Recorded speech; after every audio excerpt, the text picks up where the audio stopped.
할렐루야. 그리스도 예수 우리 주 안에서 믿음의 성도님들 사랑하고 축복합니다. 여전히 오늘도 온라인으로 예배를 드리고 있습니다. 이런 예배가 얼마나 더 지속될는지 알 수 없지만 드리면 드릴수록 솔직히 마음이 좀 불편하고 어색합니다. 무엇보다 예배는 하나님께 나와서 우리가 얼굴을 마주 대하면서 인격적인 예배를 드려야 할진데 그러지 못하는 것이 심히 안타까울 뿐입니다. 그래서 하나님께 참 죄송하고요. 우리 성도님들께도 미안한 생각이 많습니다. 하지만 이 또한 조만간에 지나가리라는 믿음을 갖습니다. 하나님은 우리의 소원을 들어주시는 분이시기 때문에요. 심히 안타까운 것은 이런 일들이 혹시 습관화되지 않을까 지극히 염려스러울 뿐입니다. 그래도 우리는 주의를 경건하게 지켜야 하고 예배를 거룩하게 드려야 하는 거지요. 하나님 우리의 중심을 보시는 분이십니다. 어디에 있든지 마음과 뜻과 성품과 정성을 다하여 신령과 진정으로 예배 드리시기 바랍니다. 지금 여러분이 계신 곳에 하나님이 함께 계십니다. 그분이 우리 예배를 기쁨으로 받아주실 것을 믿습니다. 지금 여러분이 계신 곳에서 일상의 모든 일을 중단하시고 이 방송에 귀를 기울이사 예배에 동참해 주시기를 바랍니다. 우리 다 같이 마음을 정돈하시고 주일 예배로 하나님께 영광을 돌리겠습니다. 너희 권능 있는 자들아 영광과 능력을 여호와께 돌리고 돌릴지어다. 여호와 이름에 합당한 영광을 돌리며 거룩한 옷을 입고 여호와께 경배할지어다. 여호와께서 자기 백성에게 힘을 주시며 여호와께서 자기 백성에게 평강의 복을 주시리로다. 아멘. 할렐루야. 하나님 우리 아버지 은혜와 사랑을 감사합니다. 오늘 거룩하고 복된 주일입니다. 지난 한 주간도 하나님의 은혜 가운데 살게 하셨다가 오늘 우리가 주일을 기억하고 우리를 예배자로 세워주신 것 하나님께 감사를 드립니다. 세상의 흉흉한 일상 속에서도 여전히 우리를 사랑하사 오늘 여기까지 있게 하여 주시니 더욱더 감사를 드립니다. 지금까지 지내온 것 다 하나님의 은혜인 것을 믿고 모든 영광을 하나님께 바칩니다. 예배 가운데 좌정하여 주시고 하나님만 영광과 존귀와 찬송을 세세무궁토록 받으시옵소서. 하지만 심히 안타까운 것은 지금 이 순간 이 복된 주일에 온 성도가 한마음 한뜻되어 한 곳에 모여 기쁨으로 예배를 드려야 하는데도 불구하고 그럴 수 없는 환경과 처지에 있습니다. 각자 부득불 있는 처소에서 예배를 드리게 되는데 하나님 그 예배도 하나님의 기쁨으로 연락해 주옵소서. 하나님 아버지 이 시간 우리의 마음을 굽어 살피시고 긍휼히 여겨 주시옵소서. 오늘 예배에 동참하는 사랑하는 성도들 마음을 주장해 주시고 성령으로 붙잡아 주옵소서. 예배 가운데 원수막이 약한 것들이 장난치거나 회방하지 말게 하시고 하늘의 천군 천사를 동원하사 파수꾼 세워 주시옵소서. 무엇보다 예배를 하나님이 연락해 주시고 우리 예배자들에게 하늘의 신령한 은혜로 축복하여 주옵소서. 바라보기는 예배를 때우는 자 한 사람 없게 하시고 예배를 드리는 자가 되게 하여 주시옵소서. 비록 우리가 한 곳에 모여 함께 예배는 드릴 수 없을지라도 마음과 생각이 성령으로 하나 되게 하옵소서. 오직 믿음으로서 하나님을 기쁘시게 예배할 수 있도록 도와주시고 예배가 주의 보좌 앞에 상달되는 역사가 있게 하옵소서. 이 모든 말씀을 우리 주 예수 그리스도의 이름으로 기도드리옵나이다. 아멘. 우리 다 같이 사도신경으로 신앙을 고백합니다. 전능하사 천지를 만드신 하나님 아버지를 내가 믿사오며 그 외아들 우리 주 예수 그리스도를 믿사오니 이는 성령으로 잉태하사 동정녀 마리아에게 나시고 본디오 빌라도에게 고난을 받으사 십자가에 못 박혀 죽으시고 장사한 지 사흘 만에 죽은 자 가운데서 다시 살아나시며 하늘에 오르사 전능하신 하나님 우편에 앉아 계시다가 저리로서 산 자와 죽은 자를 심판하러 오시리라. 성령을 믿사오며 거룩한 공예와 성도가 서로 교통하는 것과 죄를 사하여 주시는 것과 몸이 다시 사는 것과 영원히 사는 것을 믿사옵나이다. 아멘. 아멘. 오늘 우리에게 허락하신 하나님의 말씀 봉헌하겠습니다. 하나님의 말씀은 역대하 7장 11절에서 우리 6절까지 보도록 하겠습니다. 역대하서 7장 11절에서 16절까지입니다. 솔로몬이 여호와의 전과 왕궁을 피력하고 무릇 그 심중에 여호와의 전과 자기 궁궐에 어떻게 만들고자 한 것을 다 형통하게 이루니라. 밤에 여호와께서 솔로몬에게 나타나사 이르시되 내가 이미 내 기도를 듣고 이곳을 택하여 내게 제사하는 전을 삼았으니 혹 내가 하늘을 닫고 비를 내리지 아니하거나 혹 메뚜기로 토산을 먹게 하거나 혹 연병으로 내 백성 가운데 유행하게 할 때 내 이름으로 일컫는 내 백성이 그 악한 길에서 떠나 스스로 겸비하고 기도하여 내 얼굴을 구하면 내가 하늘에서 듣고 그 죄를 사하고 그 땅을 고칠지라. 이곳에서 하는 기도에 내가 눈을 들고 귀를 기울이리니 이는 내가 이미 이전을 택하고 거룩하게 하여 내 이름으로 여기 영영이 있게 하였음이니라. 내 눈과 내 마음이 항상 여기 있으리라. 아멘. 제가 14절에서 16절까지 다시 한번 읽겠습니다. 내 이름으로 일컫는 내 백성이 그 악한 길에서 떠나 스스로 겸비하고 기도하여 내 얼굴을 구하면 내가 하늘에서 듣고 그 죄를 사하고 그 땅을 고칠지라. 이곳에서 하는 기도에 내가 눈을 들고 귀를 기울이리니 이는 내가 이미 이전을 택하고 거룩하게 하여 내 이름으로 여기 영영이 있게 하였습니다. 내 눈과 내 마음이 항상 여기 있으리라. 아멘. 저는 이 본문 말씀을 가지고 땅을 고치시는 하나님이란 말씀을 가지고 증거해 드리겠습니다. 우리 하나님은 치료하시는 하나님이십니다. 우리는 그 하나님의 이름을 여호와 라파라고 부릅니다. 하나님이 세상을 창조하실 때는 부족함이 전혀 없었습니다. 완전했습니다. 그리고 하나님은 세상이 창조의 질서를 쫓아 운행되기를 원하셨습니다. 그러나 세상은 하나님의 의도대로 되지 않았습니다. 왜냐하면 하나님의 형상대로 지음받은 인간이 사단의 유혹을 받아 범죄하여 죄가 세상에 들어왔습니다. 그리고 죄가 세상을 다스리게 되었습니다. 세상에 온통 병이 들고 말았습니다. 어떤 곳도 병들지 않은 곳이 없고요. 어떤 것도 병들지 않는 것이 없었습니다. 근본적인 원인은 세상을 관리하는 청지기로서 인간이 타락하여 병들었기 때문입니다. 인간은 하나님의 형상대로 지음받은 겁니다. 우리가 하나님의 형상을 입었다라는 말은 무슨 말일까요?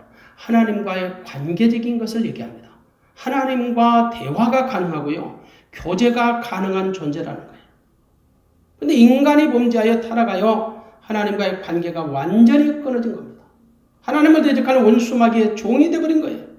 하나님과의 관계가 끊어진 인간이 사는 세상은 더 이상 하나님의 창조하신 의도대로 운행될 수가 없게 된 거죠. 사단이 하나님이 만들어 오신 아름다운 동산을 망가뜨려 버린 거예요. 에덴 동산에서부터 말이에요. 인간은 하나님과 관계하고 자연은 인간과 관계를 맺게 돼 있어요. 자연은 인간에 의해서 의존적인 존재입니다. 인간은 하나님 앞에 의존적인 존재입니다. 그리고 하나님은 세상을 인간을 위하여 창조하셨고 인간을 세상을 다스리는 관리자로 청지기로 임명하신 거예요. 그래서 인간의 타락함으로 말미암아 세상이 타락하게 된 거예요. 그런데 하나님은 세상을 여전히 사랑하십니다. 세상이 다시 하나님의 창조대로 운행되기를 원하십니다. 그래서 하나님의 독생자를 우리 가운데 보내주십니다. 독생자를 통하여 세상을 치유하시는 목적을 두신 거지요. 독생자를 통한 회복은 아주 간단합니다. 하나님의 아들 예수 그리스도를 나의 주로, 나의 왕으로, 나의 머리로, 나의 생명으로, 나의 전부로 영접해 드리면 됩니다. 이 믿음마저도 하나님이 은혜로 주시는 거죠. 그러면 인간이 하나님의 형상으로 다시 회복이 되는 거예요. 예수를 믿지 않으면 회복이 안 돼요. 예수를 믿는 자는 하나님의 백성이 되는 거예요. 예수님은 세상을 치료하시는 백신과 같아요. 인간이 회복되면 세상도 회복됩니다. 세상이 타락했다는 건 인간이 타락했다는 말이고 세상이 병들었다는 건 인간이 병들었다는 말이에요. 그러므로 인간이 회복되면 세상은 당연히 회복이 되는 거죠. 세상은 하나님의 형상대로 지음받은 인간에게 맡겨두셨기 때문에 그래요. 인간은 세상을 관리하는 청지기 불가해요. 하나님의 사람을 만드시고 생육하고 번성하여 땅에 충만하라, 땅을 정복하라, 바다의 고기와 공중의 새와 땅에 움직이는 모든 생물을 다스리라고 하셨습니다. 세상에 있는 모든 생명체를 인간에 수하해 두신 거예요. 그래서 인간이 하나님의 목적대로 살면 인간에게 맡겨두신 모든 것을 하나님이 의도하신 대로 잘 관리할 수가 있습니다. 그러나 타락한 인간은 하나님이 의도하시는 목적과는 전혀 상관없이 자기들의 의지대로 자기들의 욕심대로 탐욕을 쫓아서 다스리기 시작한 겁니다. 그러므로 피조세계가 완전히 부패되고 타락한 거죠. 하나님이 창조하신 목적과는 상관없이 지금 운행되고 있는 거예요. 세상은 회복이 돼야 합니다. 이 땅은 치료를 받아야 합니다. 세상이 회복되는 것은 아주 단순합니다.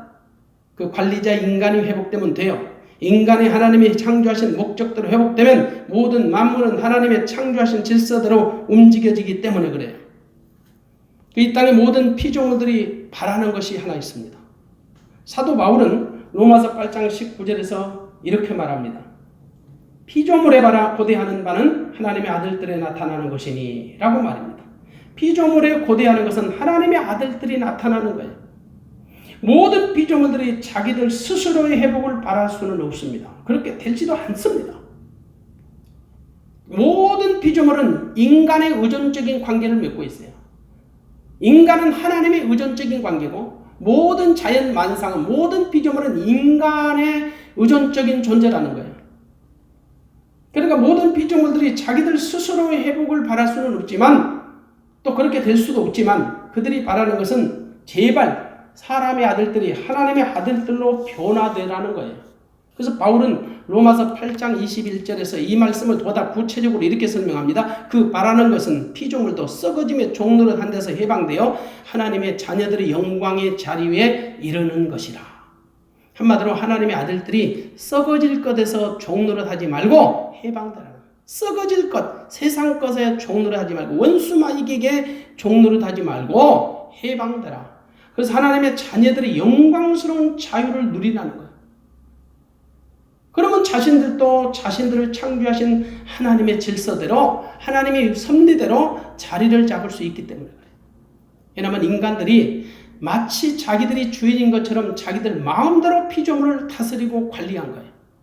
그래서 모든 피조물들의 한결같은 소망은요 오직 하나입니다. 그들의 소망은 자기들도 하나님의 창조하신 목적대로 살아보고 싶다라는 거예요. 말만 하지 못하죠. 하나님이 창조하신 그 섭리대로 그 자리에서 목적대로 살고 싶다는 거예요. 이게 탄식이에요. 피조물의 탄식이에요. 무엇이든지 자기 자리에 있을 때 최고로 아름답고 행복한 거예요. 그건 사람이나 모든 피조물이 다 마찬가지예요. 여러분 만일에 톱이 켜는 일을 하지 않고 망치처럼 때리는 일을 한다면 얼마나 피곤하고 고통스럽겠어요. 망치가 때리는 일이 안 하고 마치 톱으로 켜는 일을 한다면 얼마나 그 또한 피곤하겠어요. 사람도 자기에게 주어진 은사를 가지고 살면 기쁘고 즐겁고 행복한데 만일 자기에게 없는 은사를 가지고 살아가라고 한다면 하루가 피곤하고 불행할 겁니다. 그런데 인간들이 자기 멋대로 피조물들을 이용하고 괴롭힌 거예요. 그렇습니다. 인간은 결코 세상의 주인이 아니에요. 하나님이 세상의 주인이시라고. 인간은 세상을 관리하는 청지기일 뿐이에요. 그런데 타락한 인간들은 마치 자신들이 창조자인 것처럼 건방을 부리는 거예요. 마음대로 자연을 훼손합니다. 동물들을 죽입니다. 식물을 밟아버립니다. 모든 생명체를 괴롭힙니다. 그들을 통해 하나님의 영광이 드러날 여유가 없습니다. 모든 것을 자기들의 취향대로 사용하다가 그저 버리면 되는 거예요. 이게 인간들의 실존이에요. 바로 이것이 모든 피조물들의 불만인 거죠. 그래서 모든 피조물들이 그렇게 학수고대하는 게 있어요. 탄식하며 고대하는 것. 제발 인간들에게 하나님의 아들들의 형상으로 회복되라고 부탁하는 거예요. 제발 하나님의 자녀처럼 살라고. 하나님의 일그러진 형상을 회복하라고. 인간이 하나님의 형상을 회복하면 하나님과 교제가 일어나요. 그러면 모든 것을 하나님께 묻게 돼 있어요. 그리고 하나님의 지시를 받아요. 그리고 하나님이 원하신 대로 살아가게 될 것이에요. 만일 그렇다면 길가에 자라나는 이른모를 풀잎 하나도 마음대로 꺾어버릴 수 있을까요? 강가에 심기워진 도약돌 하나도요 자기 마음대로 가져오거나 던져버리지 않을 거예요. 자기 욕심을 쫓아 마음 놓고 자연을 훼손하고 파괴하지도 않을 거예요. 기시가는 생명체 하나도 마음대로 잡아먹고 죽이지 않을 거예요. 모든 것을 하나님께 물어보고 하나님의 결제를 받아서 처리하게 될 거예요.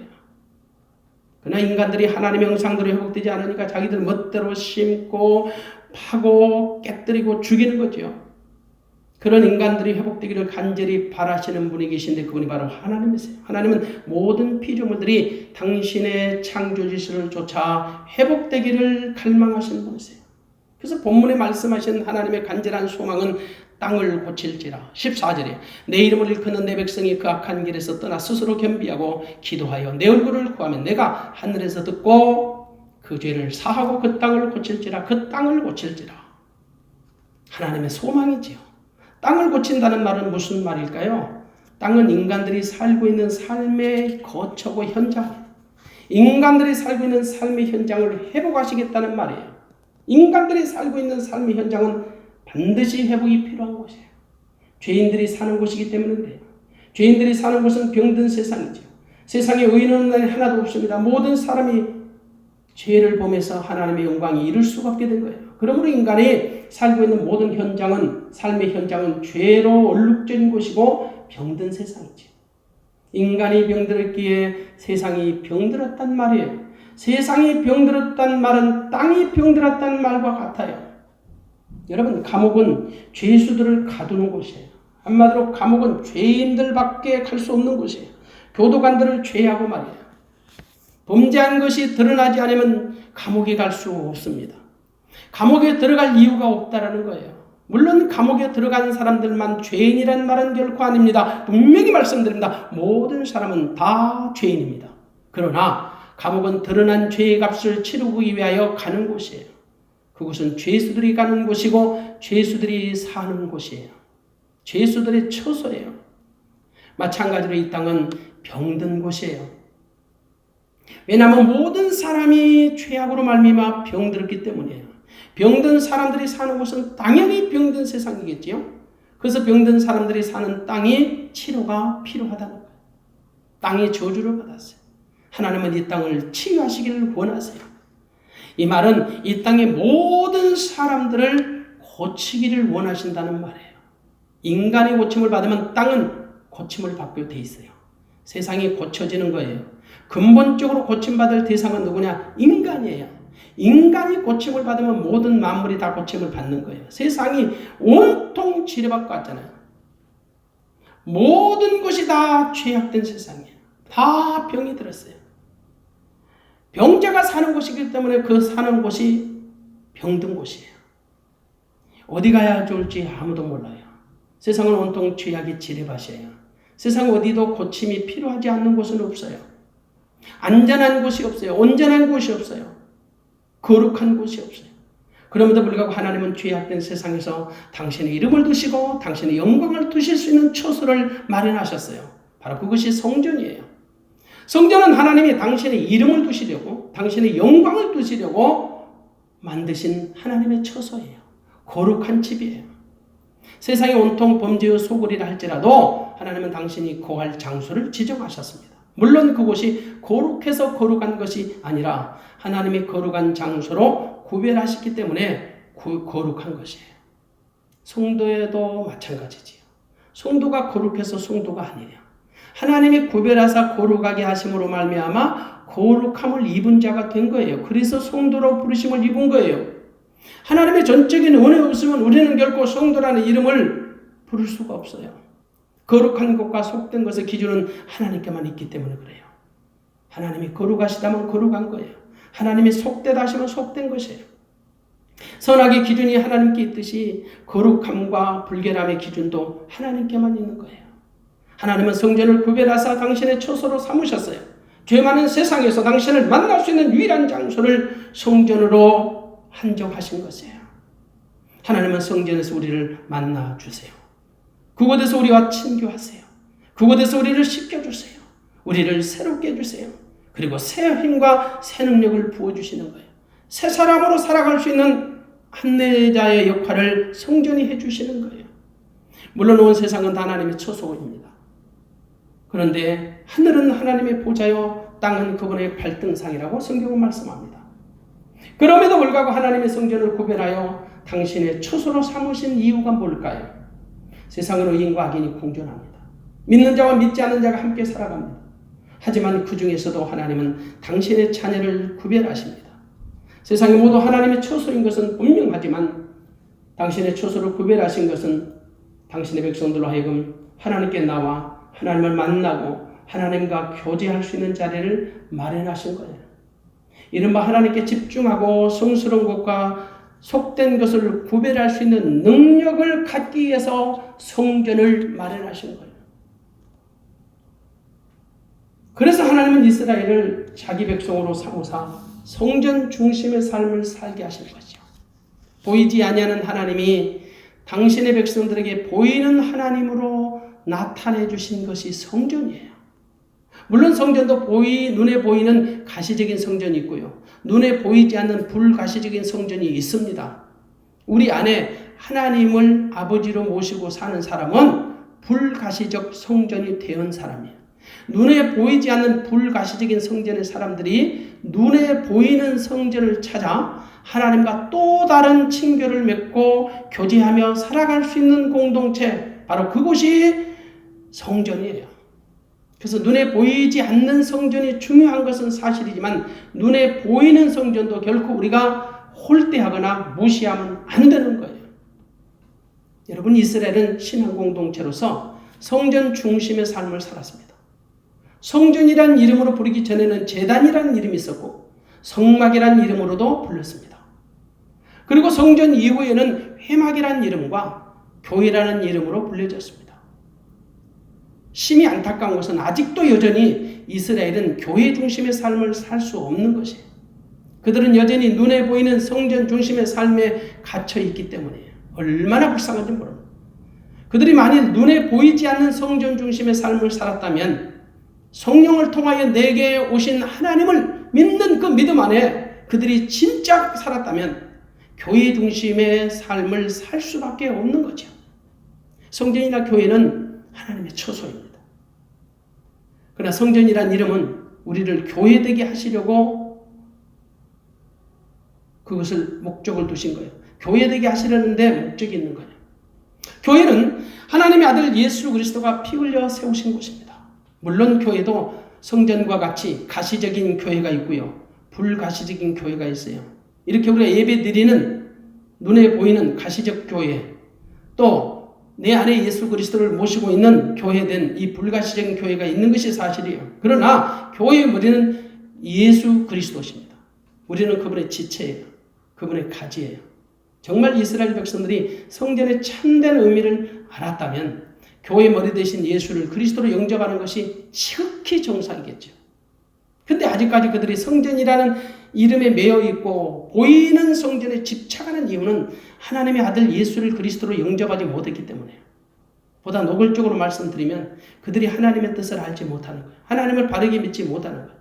그들이 하나님을 바르게 알고 믿는다면 당연히 하나님의 아들 예수를 그리스도로 알고 믿어야 할 테니까요. 하나님의 모든 관심은 독생자 예수 그리스도 안에 있습니다. 하나님은 예수 그리스도를 통한 구원의 계획에는 세우신 적이 없습니다. 하나님은 예수 그리스도를 통하지 않고는 아무 일도 못 하시고 어떤 일도 안 하시는 거예요. 그래서 천하 인간의 구원 얻을 만한 다른 이름을 주신 적이 없다라고 사도행전 4장 12절에 말씀합니다. 천하 인간의 구원을 얻을 만한 다른 이름을 주신 적이 없다라는 거예요. 그러므로 우리는 하나님의 성전 곧 교회를 주님의 몸으로 여기고 지극정성으로 사랑할 줄 알아야 합니다. 근데 오늘날 주님의 몸된 교회가 존귀한 처소로 인정받지 못하여 심히 마음이 아프고 괴롭습니다. 세상의 모든 소망은 교회밖에 없습니다. 성전밖에는 소망이 없어요.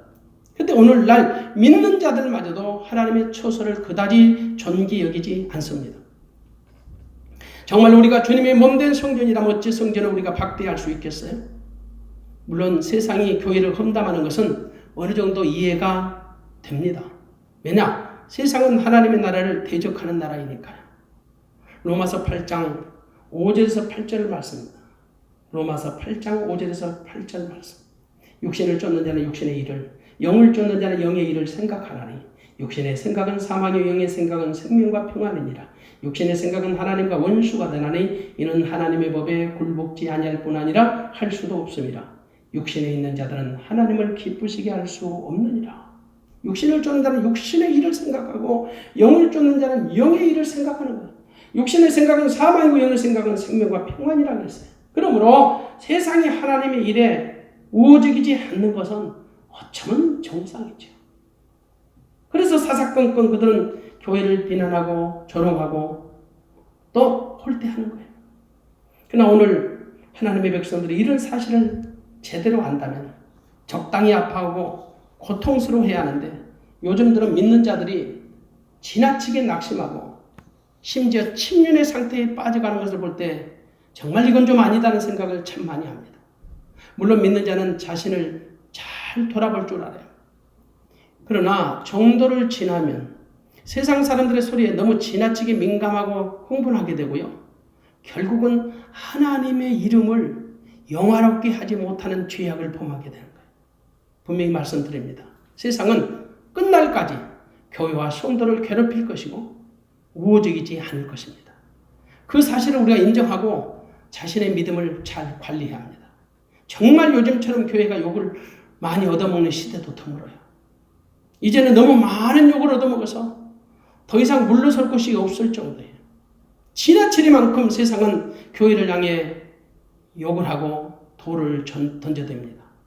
미안하지만 그들이 생각하는 것만큼 교회가 그렇게 잘못한 것이 없음에도 불구하고 그들은 여전히 교회를 흔들고 비난하는 거예요. 이게 영적인 싸움이에요. 우리가 그렇다고 그들과 똑같은 방식으로 저항할 수는 없잖아요. 우리는 그냥 하나님의 긍휼을 구하는 것밖에 없어요. 같이 맞짱 뜰 수 없잖아요. 어떨 때는 저는 가끔씩 이런 생각을 해요. 대한민국 사회는 목소리 큰 놈이 이긴다. 진짜 운전해보면 경험하잖아요. 목소리를 낮춰서 미안하다고 하면 어떤 사람은 더욱 흥분하며 대듭니다. 근데 같이 큰 목소리를 대들면 어느 정도 하다가 수그러드는 경우를 한두 번쯤은 다 경험해 보셨을 겁니다. 어쩌면 교회도 그런 것은 아닌지. 여러분, 무조건 교회가 잘못했다고 꼬리를 낮추고 저자세로 나가니까요. 이제는 아주 건들만하다 생각하여 더 난동을 부려요. 마치 망둥이 뛰듯이 뛰는 것은 아닌지. 하나님은 우리가 세상에서 하나님의 성전으로 살기를 원하세요. 너희가 하나님의 거룩한 전인 줄 알지 못하느냐. 우리가 여러분 보이는 교회 안에 공동체 회원되는 것이 문제가 아니라 내 안에 하나님의 아들 예수 그리스도를 통하여 내가 교회되고 성전되어서 내가 오직 하나님이 주신 마음과 생각으로 살아갈 수 있도록 이끄시고 인도하여 주신 것을 감사할 줄 알아요. 또 우리가 그렇게 살아야 하는 거예요. 하나님은 그렇게 일하시는 거예요. 하나님은 성전을 통해서 일하세요. 그래서 이스라엘에게 성전을 건축하라고 말씀하신 거예요. 물론 다윗의 성전 건축은 하나님이 거절하셨어요. 솔로몬을 지명하여 하나님이 건축할 수 있는 은혜를 베풀어 주신 거지요. 이 성전 건축, 다윗이 그렇게 짓고 싶었지만 다윗은 성전을 지을 수 있는 모든 재료를 준비했고요.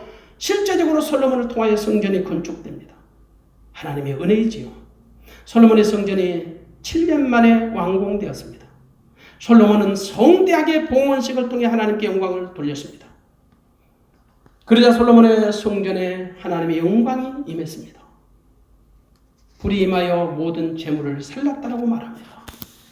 7장 1절에 솔로몬이 기도를 마치며 불이 하늘에서 내려와서 그 본제물과 재물들을 사르고 여호와의 영광이 그 전에 가득하니 여호와의 영광이 하나님의 여호와의 전에 가득하므로 제사장이 그 전에 능히 들어가지 못하였고. 솔로몬이 성전에서 기도했더니 불이 떨어진 거예요. 불이 임한 거예요. 그리고 모든 재물들을 살랐어요. 하나님의 영광이 전에 가득했어요. 심지어 제사장이 들어갈 수 없을 정도로 그렇게 하나님의 영광이 가득 채워진 거예요. 이게 성전의 생명이에요. 하나님 여러분, 이 솔로몬이 성전 짓고 자기 백성들이 얼마나 은혜에 감격하여 기뻐하고 마음으로 즐거워했는지 10절에 이렇게 말합니다. 7월 23일에 왕이 백성을 그 장막으로 돌려보내며 백성이 여호와께서 다윗과 솔로몬과 그 백성 이스라엘에게 베푸신 은혜를 인하여 기뻐하며 마음에 즐거워하였더라. 백성들이 얼마나 행복했는지 몰라요. 얼마나 기뻤는지 몰라요. 그런데 백성들보다 더 기뻐하시고 더 만족하신 분이 계세요. 바로 그분이 하나님이세요. 하나님이 대만족을 하셨어요. 하나님이 밤중에 솔로몬에 나타나셨어요. 그리고 하나님이 이곳을 택하여 제사하는 전을 삼으셨다고 친히 말씀하세요. 12절입니다. 밤에 여호와께서 솔로몬에게 나타나사 이르시되 내가 이미 내 기도를 듣고 이곳을 택하여 내게 제사하는 전을 삼았으니 하나님이 이곳을 이미 택하였다. 제사하는 전 성전으로 하나님이 택하셨다. 사람이 그 땅을 택한 게 아니라 하나님이 택하셨다는 거예요. 그 부분을 보다 더 구체적으로 설명하는 부분이 10절에 있습니다. 이는 내가 이미 이전을 택하고 거룩하게 하여 내 이름으로 여기 영영이 있게 하였음이라. 내 눈과 내 마음이 항상 여기 있으리라. 하나님이 이미 이전을 택하셔서 거룩하게 하셨어요. 내 이름으로 여기 영영이 있게 하려고. 그리고 당신의 눈과 당신의 마음을 항상 성전에 두시겠다고 언약하시는 거예요. 한마디로 하나님의 눈과 하나님의 마음이 성전을 떠나지 않겠다. 한마디로 하나님의 성전을 눈동자처럼 지키시고 성전을 통하여 일하시겠다는 거죠. 성전을 통해서 복을 내리시겠다는 거예요. 여러분, 성전의 생명이 무엇입니까? 하나님의 눈이 머무는 곳이에요. 하나님의 마음이 머무는 곳이에요. 하나님이 함께 계시는 곳이에요. 그래서 성전에서 기도하면 눈을 들어 귀를 기울여 주시겠다고 약속하십니다. 15절에 이곳에서 하는 기도에 내가 눈을 들고 귀를 기울이니 이곳에서 하는 기도에 내가 눈을 들고 귀를 기울여 주신다. 이걸 우리는 신인 동형법이라고 하는 거예요. 하나님이 마치 사람의 양식으로 당신을 계시하고 드러내는 방법이에요. 하나님이 눈 밝으시고 귀 밝으시고 전능하시니 하나님의 눈동자처럼 성전에 두시고요. 하나님의 마음을 성전에 두고 계시다는 뜻이에요. 그리고 하나님이 눈을 들어서 귀를 기울이고 들어 응답해 주시겠다는 거죠. 이보다 더 큰 은혜가 무엇이겠어요? 그리고 하나님이 구체적으로 어떻게 역사하시는지 13절은 이렇게 말합니다. 혹 내가 하늘을 닫고 비를 내리지 아니하거나 혹 메뚜기로 토산을 먹게 하거나 혹 연병으로 내 백성 가운데 유행하게 할 때 내 이름을 일컫는 내 백성이 그 악한 길에서 떠나 스스로 겸비하고 기도하여 내 얼굴을 구하면 내가 하늘에서 듣고 그 죄를 사하고 그 땅을 고칠지라. 할렐루야. 여러분, 이 세 가지 13절에 하늘을 닫고 비를 내리지 아니하거나 메뚜기로 토산을 먹게 하거나 연병으로 내 백성 가운데 유행하게 할 때 이 세 가지 재앙에 대해서 말씀하시는데 이것은 범국가적인 재앙을 얘기합니다. 하나님이 이런 재앙 앞에 인간이 할 수 있는 것이 없음 이런 환난과 이 저주에서 자기 백성들을 건져주시겠다는 약속이에요. 여러분, 어떤 인간이 하늘에서 내리는 비를 좌지우지할 수 있겠어요? 하늘에서 내리는 비를 어떻게 인간이 어떻게 할 수 있겠냐고요. 하늘에서 내리는 비는 그렇다 할지라도 하찮게 생각되는 메뚜기 때도요, 우리 인간이 할 수 있는 게 없어요. 아마 여러분 최근 뉴스에 보셨을 겁니다. 지구촌을 괴롭히는 그 메뚜기 떼들 얘기 말이에요. 동아프리카를 습격한 메뚜기 떼의 소식 들어본 적이 있으시죠? 8,000만 마리의 메뚜기 떼가 몰려다니면서 3만 5천 명의 인간이 먹을 식량을요 하루 만에 먹어치워버려요. 가뜩이나 식량이 부족한 가난한 나라들을 거덜내고 있어요. 그 메뚜기 떼가 케냐를 비롯하여 동아프리카의 농경지를 습격하고 아시아의 인도, 파키스탄, 중국 남부까지 진출했어요. 학자들은 이것이 대한민국도 안전지대가 아니라고 말해요. 메뚜기 떼가 이렇게 무서운 재앙이 될 줄 누가 알겠어요. 문제는 인간이 할 수 있는 게 하나도 없다라는 거예요. 그리고 지금 우리가 겪고 있는 연병도 마찬가지예요. 세 번째 보니까 혹 연병으로 내 백성 가운데 유행하게 될 때 지금 우리가 경험하고 있잖아요. 얼마나 무섭고 두려운 재앙인지 여러분 코로나19 여러분 우리가 지금 경험하고 있잖아요. 우리 인간이 어떻게 할 수 있는 방법이 있던가요? 전 세계가 지금 두려움과 공포에 떨고 있잖아요. 코로나19 바이러스가 전 세계를 공포와 패닉 상태에 빠뜨리고 있잖아요. 이 작은 바이러스 하나가 세상을 완전히 뒤집어 엎어버렸어요. 세상이 온통 코로나19 바이러스와 전쟁을 치르고 아무것도 지금 하지 못하는 가운데 있어요. 경제가 초토화됐어요. 언제 끝날지 모르는 이런 지금 불길한 예감 때문에 지구촌 전체가 혼란에 빠져 있어요. 꺼질만 하면 다시 살아나고 잡힐만 하면 다시 일어나요. 전 세계가 코로나에 치를 들고 있어요. 말도 많고 탈도 많아요. 유언비어도 많습니다. 문제는 언제 끝날지 모른다는 거예요. 며칠 전 어떤 전문가가 나와서 말하는데 우리가 쓰고 있는 마스크를요 내후년에도 벗을 수 없다라는 거예요. 우리가 지금 쓰고 있는 마스크 내후년에도 벗기가 힘들다는 거예요. 정말 답답하고 우울한 얘기죠. 지금 전 세계가 코로나 바이러스로 고통을 겪고 있습니다. 전 세계가 병이 든 거예요. 하나님은 이 병든 땅을 치유하기 원하시는 거예요. 고치시겠다고 약속하시는 거예요. 우리가 할 수 있는 일이 무엇일까요? 우리가 스스로 할 수 있는 일은 하나도 없어요. 그저 우리가 덕담으로 조심하라는 것밖에 없어요. 그러나 여러분 조심한다고 됩니까? 누가 조심 안 해서 지금 코로나 바이러스에 감염됐습니까? 하나님은 우리 인간에게 이 문제를 해결할 방법을 알려주고 계세요. 우리가 하나님께 나아가라는 거예요. 그리고 겸손하게 그분의 얼굴을 구하라는 거예요. 그리고 악한 행위를 회개하고 악한 길에서 떠나라는 거예요. 그 길밖에는 없다라는. 그런데 미련한 인간들이 자꾸만 하나님께 나가는 길을 의도적으로 막아버리고 있어요. 하나님의 성전을 문을 닫게 만들어요. 예배를 문을 닫게 만들어요. 기도를 못하게 만들어요. 심지어 찬양을 못하게까지 지금 여러분 자극을 주고 있어요. 우리가 지금 이런 시대에 살고 있다. 오히려 우리가 할 수 있는 일은 교회가 지금 깨어서 기도하라고 예배하고 하나님을 구하라고 해도 시원찮은 판국에 예배를 막아버리고 기도를 못하게 하고요.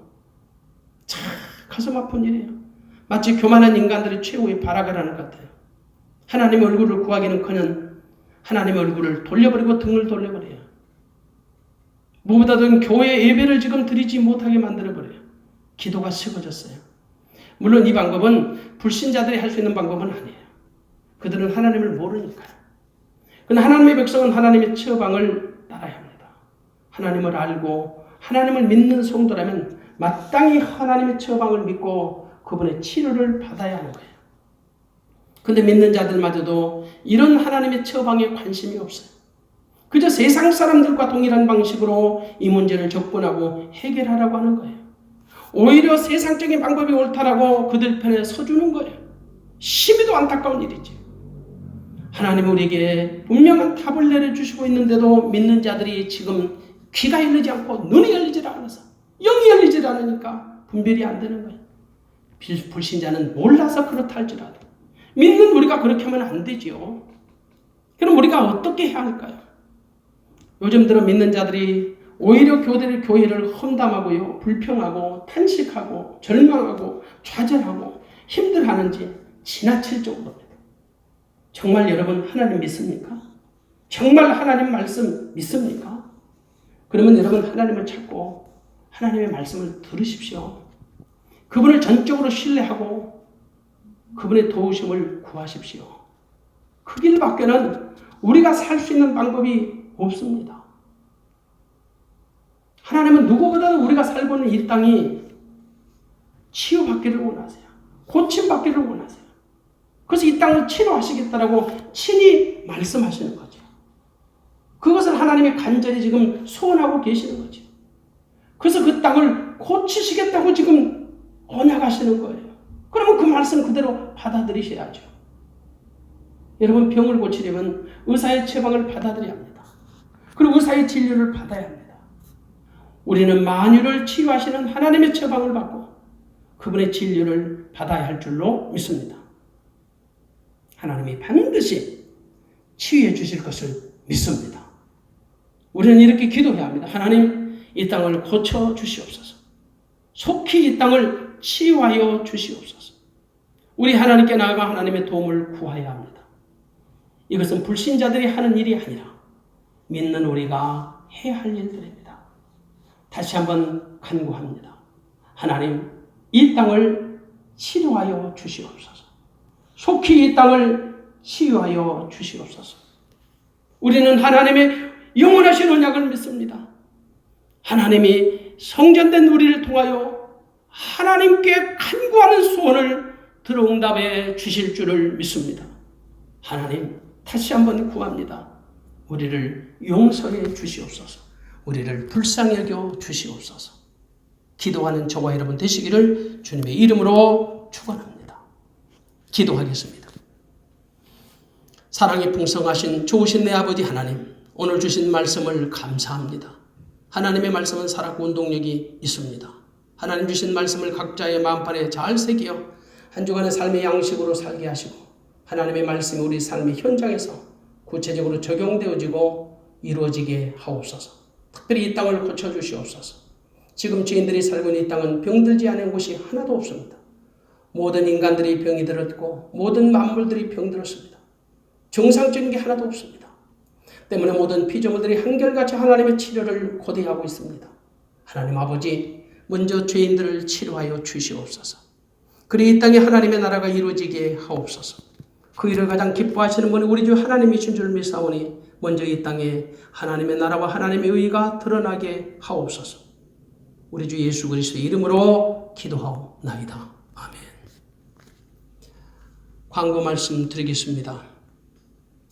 원래는 이번 주까지 대면 예배를 드리지 말라는 지침이 내려져 있습니다. 근데 어제 다시 사회적 거리두기 3단계 미치지 못하는 2.5단계가 발령된 것 같습니다. 3단계는 아니고요. 2단계도 아니고 그 중간 지점. 그리고 예배도 아마 다음 달 6일까지 한 주간이 더 연장됐다는 뉴스를 듣게 됩니다. 요즘 뉴스가 워낙 자주 바뀌다 보니까 조금 한 주간 더 지켜보고 결정해도 될 것 같습니다. 한 가지 분명한 것은 코로나가 빨리 종식돼야 한다는 것입니다. 정말 평범한 일상으로 세상이 다시 한번 회복되기를 기도하십시오. 제발 최소한 주일 예배는 방역 수칙을 잘 지키는 선에서 오픈되었으면 합니다. 그리고 지금 교회에 공식적인 예배는 드리지 못해도 아무 때나 주일이 됐든지 주중이 됐든지 시간을 내어 교회에 들려서 기도하시고 교회의 형편이나 사정도 두루두루 살펴보시기 바랍니다. 이것이 바로 믿음의 종들의 해야 할 자세이지요. 아예 교회에 출입을 끊어버린 성도님들이 사실 코로나보다 훨씬 더 심각하고 위험합니다. 코로나가 우리 믿음을 죽이는 바이러스로 둔갑하면 안 되지요. 하지만 믿음이 있다라는 증거가 무엇입니까? 환난 날에 나를 부르라. 내가 너희를 건지리니 내가 나를 영화롭게 하리라. 시편 150편 15절의 말씀처럼 이럴 때일수록 더 하나님께 가까이 하시고 하나님과 친밀하게 교제하는 믿음의 성도 되시기를 주님의 이름으로 축원합니다. 그리고 제가 지금 주보를 여러분들의 스마트폰에 개인적으로 다 보내드리고 있습니다. 주일 예배를 잘 준비하셔서 참고하시라고 말이에요. 좀 아쉬운 것은 제가 찬양을 목소리가 좋고 잘하면은 제가 솔로라도 예배 중간에 그 찬양을 그대로 하고 싶은데 혹시 여러분의 귀를 피곤하게 할까 봐서 제가 찬양은 생략하고 예배를 지금 드리고 있으니까 여러분이 참조하시고 여러분 스스로 찬양하는 예배를 드리시기 바랍니다. 제가 기도하고 주기도문으로 주일 예배를 폐하겠습니다.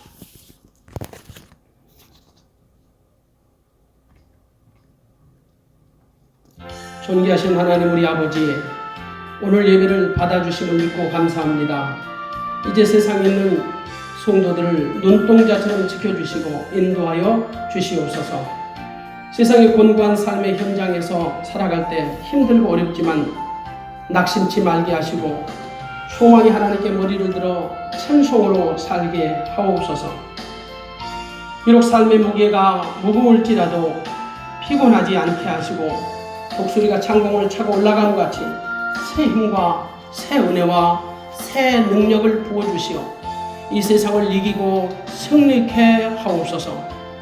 특별히 이 나라와 이 민족을 불쌍히 여겨주시고 믿음의 성도들을 강건케 하여 주시옵소서.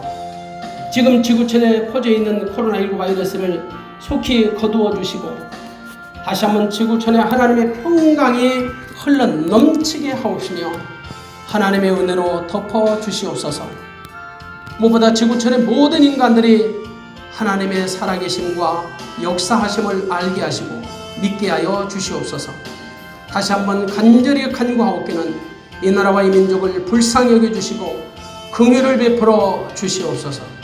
이 백성들의 눈이 열어 하나님을 보게 하시고 마음을 열어 하나님을 믿는 역사가 있게 하옵소서. 우리 주 예수 그리스도의 이름으로 기도 올려옵나이다. 아멘. 우리 주님 가르쳐 주신 기도로 주일 예배를 폐하겠습니다. 하늘에 계신 우리 아버지여, 이름이 거룩히 여김을 받으시오며 나라 임하옵시며 뜻이 하늘에서 이룬 것 같이 땅에서도 이루어지이다. 오늘날 우리에게 일용할 양식을 주옵시고 우리가 우리에게 죄 지은 자를 사하여 준 것 같이 우리 죄를 사하여 주옵시고 우리를 시험에 들게 하지 마옵시고 다만 악에서 구하옵소서. 대개 나라와 권세와 영광이 아버지께 영원히 있사옵나이다. 아멘.